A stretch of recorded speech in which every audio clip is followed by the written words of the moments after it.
Aujourd'hui, j'ai rendez-vous au Motor Village, qui est la vitrine du groupe Fiat, qui se trouve au rond-point des Champs-Élysées, quelques encablures à la plus belle avenue du monde. Et c'est là aujourd'hui qu'on va découvrir en avant-première la Fiat 500 Bicolore. C'est drôle parce que spontanément, on dirait un bonbon. Ça me fait penser à, vous savez, ces petites sucreries Haribo, les petits crocodiles ou les petites fraises Tagada. C'est très 500. Ça lui va parfaitement au teint. Là, à l'intérieur, on voit qu'ils ont repris cette couleur. Ils ont donné des noms. Je crois que c'est rouge Paso Doble et blanc Bossa Nova. Ça va swinguer pour les amateurs de la 500. Voilà, maintenant, on va rentrer à l'intérieur. Et ce qui est chouette dans ce Motor Village, en fait, dans le bâtiment, c'est qu'il y a plusieurs étages. Il y en a 3 plus un sous-sol. Et en fait, tout est distribué au centre par un grand tube de verre qui est voilà, un peu comme un théâtre. Et puis on est accueilli là-bas, c'est normal, par une 500 d'origine.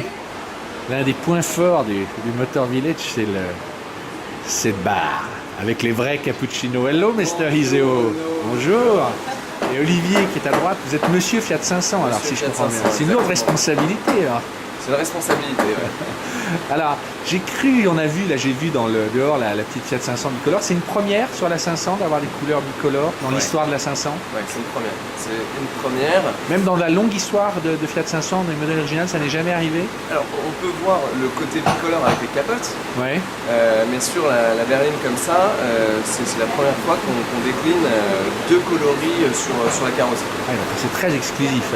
Alors mon petit doigt m'a dit que je crois que c'est le début d'une collection en fait. Hein. Il y en aura d'autres. Hein. Je ne trahis pas un secret en disant ça. Mon petit doigt a bien dit, effectivement, c'est la première d'une collection, d'une série. Ça se passe comment le choix des couleurs? Alors le choix des couleurs, c'est aussi lié à la saison. Ouais. Là, on était autour de la période de Noël. Donc le rouge et le blanc sont plutôt opportuns.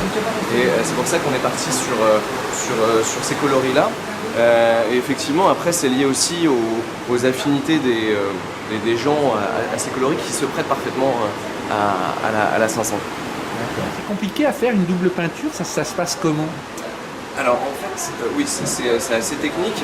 Nous, on commence par peindre la voiture coloris que l'on va trouver sur le bas de la caisse. Hein. Donc là, rouge. Le rouge, ouais. effectivement. Et ensuite, on passe la couche supérieure.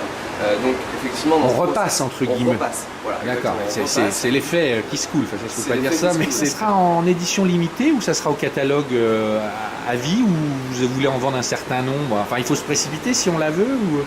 Pas se précipiter, en revanche, ce sont des séquences limitées dans le temps. Ouais. C'est-à-dire que celle-ci, elle sera disponible à la commande jusqu'à fin mars. Et ensuite, on aura, comme votre petit doigt le disait, d'autres coloris qui arriveront et celui-ci fermera. Donc quand on souhaite avoir celle-ci, c'est maintenant qu'il faut saisir l'opportunité. Vous avez les clés? J'ai les clés. Ah, bah, génial. J'ai les clés. C'est la première à Paris. Oui, c'est la première. Ouais. Vous m'ouvrez le...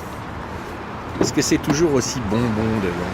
Ah bah là, vous voyez, hein, c'est rouge chez rouge. On trouve très peu de véhicules, de voitures avec des volants en ivoire. Ça, c'est vraiment une spécificité de la 500. Là, on a l'impression de manger une glace. Bah, c'est l'intérieur de la 500. Hein. Pas mal du tout. Merci beaucoup, Olivier, de vos conseils.